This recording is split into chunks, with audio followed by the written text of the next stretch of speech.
बीड आणि परभणी प्रकरणी आज वाशिममध्ये मोर्चा. संतोष देशमुख यांचे बंधू आणि इतर राजकीय नेते राहणार उपस्थित.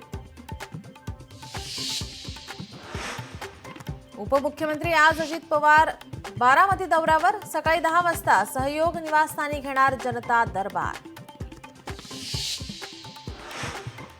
इंडिया आघाडी टिकवणं काँग्रेसची जबाबदारी. आघाडीतील मोठ्या पक्षानं इंडियाचं अस्तित्व धोक्यात आणलं. संजय राऊतांनी फोडलं काँग्रेसवर खापर. अडचणीच्या काळात पक्षाला ब्लॅकमेल करणं योग्य नाही. ज्यांना जायचंय त्यांनी जा. उद्धव ठाकरेंनी पक्षातील नाराजांना सुनावलं. 2019 नंतर ज्या राजकीय घडामोडी घडल्या त्यातून आपल्याला कळलं की काहीही होऊ शकतं.